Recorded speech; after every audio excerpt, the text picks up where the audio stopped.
मरियम नवाज और परवेज रशीद की हुई ऑडियो लीक, जिसमें नून लीग के खिलाफ बोलने वाले सहाफियों को बनाया गया तनकीद का निशाना, जिनमें हसन निसार, इरशाद भट्टी, बाबर सत्तार और मजहर अब्बास शामिल हैं। इन सहाफियों के बारे में आवाम क्या राय रखते हैं, आइए आपको सुनवाते हैं। सब्सक्राइब करें और बेल दबाएं ताकि कोई खबर रह न जाए। अस्सलाम वालेकुम नाज़रीन, मैं हूं आपका होस्ट मुतज़्ज़म शबीर उर्फ काका रिपोर्टर और आप देख रहे हैं बोलबाज़। नाज़रीन, एक ऑडियो लीक होती है जिसमें परवेज रशीद और मरियम नवाज आपस में बात कर रहे हैं। हसन निसार के बारे में कहा कि इसकी बात ही ना करें। इरशाद भट्टी के बारे में बोला कि ये घटिया इंसान है। हफीजुल्लाह नियाज़ी के बारे में बोला कि वो हमारे हक में बोलता था, उसको निकाल दिया गया। कब तक ऐसा होता रहेगा कि अपने फेवरेट सहाफ़ी बिठाकर आप प्रोग्राम्स करते रहेंगे? हम आवाम से जानते हैं कि इन सहाफ़ियों के बारे में वो क्या राय रखते हैं जो उन्होंने बात की है। सर, आपको पता है आज मुबैना तौर पर एक ऑडियो लीक हुई है मरियम नवाज और परवेज रशीद की, जिसमें वो बात कर रहे हैं कि जियो में हमारा कोई स्पोक पर्सन नहीं रह गया, सहाफ़ियों को तनकीद का निशाना बना रहे हैं। इस पे आप क्या कहेंगे? यही कहूँगा कि वो जैसी वो पार्टी है, उनका जो पहले ट्रैक रिकॉर्ड रह चुका है, तो उन्होंने तो इसी तरह से पहले भी मीडिया को ख़रीदा हुआ था, अपने बंदे वहाँ पे छोड़े हुए होते हैं और बस वो यही काम करते हैं, इसी तरह से उनका काम चलता है। हालांकि अगर देखा जाए तो पास्ट में देखें तो लोग ये समझते थे कि जियो के साथ गठजोड़ है नून लीग का। अब ये है कि वो कहते हैं हमारा वहाँ कोई स्पोक पर्सन ही नहीं है। पहले भी एक ऑडियो लीक हुई थी कि दुनिया और ये जो है जियो से इमरान खान के खिलाफ उन्होंने काम लिया था, तो सेम वैसा ही है अभी भी, तो इनका तो ऐसे ही चलता रहता है। तो आप क्या समझते हैं कि चैनल्स में ऐसा ही होता रहेगा, जिसकी पावर होती है वो पैसे दे के सहाफ़ियों को लफाफा सहाफ़ी बना देता है? बिल्कुल ऐसा ही है, इसमें तो शक ही नहीं हो कोई भी।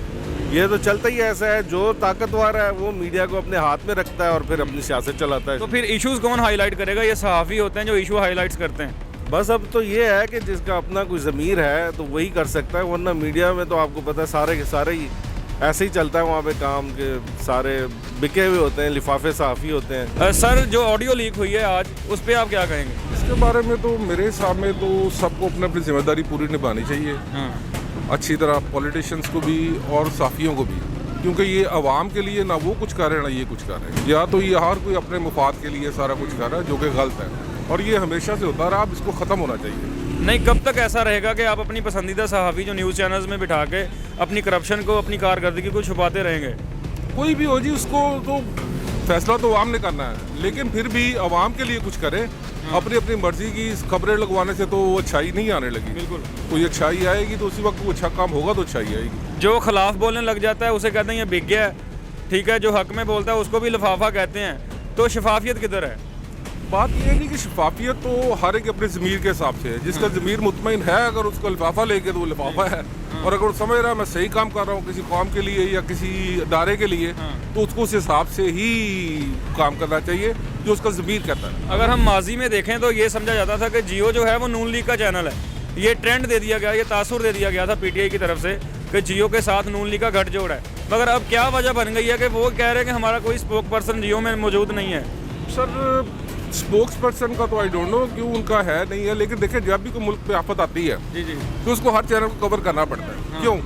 उस टाइम तो नहीं कहते ये नून लीग से हुआ है या पीटीआई से हुआ है या किसी से भी हुआ है, वो तो एक अवाम के साथ हुआ है ना। इनको सारों को अवाम की भलाई के हिसाब से सोच के अपने आप करना चाहिए, जो कि मेरा ख्याल है कि इन सबको अगर ये कहते हैं कि हमारा आज नहीं है तो क्यों नहीं है, पहले थे, इसका मतलब है। पर ये देखें, ये शुरू से है, ये सब प्री प्लान काम है। ये नवाज लीग का वतीरा रहा है शुरू से। इन्होंने हमारे हर दौर में अपने ना वो अंपायर खड़े करके खेले हैं। ये कोई नई बात नहीं है। हर दौर में नून लीग के अपने अंपायर होते हैं। ये कोई गेम ऐसी नहीं खेलते जिसमें कोई बाहर का बंदा हो। किसी मज़े में हम टॉपिक को देख लें, हर दौर में इनके अपने बंदे होते हैं, इनके अपने सहाफ़ी होते हैं, और ये टॉप से लेकर बॉटम तक अखबार या चैनल के मालिक से लेकर लेकर चपरासी तक इनके लिफाफे चलते हैं। और ये कोई लगी अपनी बात नहीं है, सब एजेंसियाँ जानती हैं कि ये लोग कैसे अपना इसको मैनेज करते हैं। हसन निसार के बारे में कह रहे हैं उनकी बात ही ना करें। मजहर अब्बास को कह रहे हैं कि ये बंदा जो हम पे तंज करता है, इसको भी तरीका नहीं है बात करने का। और इरशाद भट्टी को कह रहे हैं कि ये घटिया इंसान है। निसार साहब का जो तजिया वो बड़ा मुनासिब होता है, वो किसी को नहीं छोड़ते। वो पीटीआई के सपोर्टर रहने के बावजूद पीटीआई की भी टांगें खींच लेते हैं। बिल्कुल कहते हैं। हसन निसार साहब के बारे में वो एक चीज़ क्या कि वो जो है ना वो थोड़े से मगरूरे कहते हैं, वो कि ये इस तरह किस्म के हैं कि ज़रा थोड़ा उनको तकब्बर है, मगरूर है, पता वो नहीं है। वो उनकी लहजा काटदार ज़रूर होता है, पर वो लहजा हकीकत पर मबनी होता है। जो बंदा जितना दुखी होगा अंदर से, जितना वो होगा वो उतना ज़्यादा दुख से बोलेगा। मुझे कोई तकलीफ होगी तो मैं चीख के बात करूँगा। हसन निसार चीखता है, वो कहता है कि हमारी कौम का जो मसला है ना वो इक़्तिसादियात नहीं है, अखलाकियात ही है। हम दहशतगर्द कौम है जो अपने बच्चों को खालिद दूध नहीं पिला सकते। वो सही बातें करते हैं हसन निसार जैसे बंदे तो हमें 5 साल और चाहिए। ये ऑडियो लीक होने के बाद अगर उन्होंने कह दिया कि ये ऑडियो फेक है, हमारी आवाज़ ही नहीं है, फिर वो तो डेफिनेट कहेंगे, पर बात ये तो सोचना चाहिए ना, जो हमारे सलामती के इदारे हैं उनको सोचना चाहिए। वो सलामती के इदारे जो हैं वो मीठा पी कर सोए हुए हैं, उनको जहाँ उनको अपनी ज़्यादा पहुँचती है वहाँ वो हिलते हैं, उनको कोई गर्ज नहीं है। सलामती के इदारों को चाहिए कि इनको जो 2-4 बंदे लटकाएँ जो ये काम करते हैं, उनको करार वाकई सज़ा दें ताकि अगले बंदों को भी थोड़े उनके लिए सबक हो। ਸਾਡੇ ਜ਼ਮੀਰ ਦੀ ਕਮਜ਼ੋਰੀ ਹੈ ਬਸ ਇੱਕੋ ਹੀ ਗੱਲ ਆ, ਹੋਰ ਕੋਈ ਗੱਲ ਨਹੀਂ।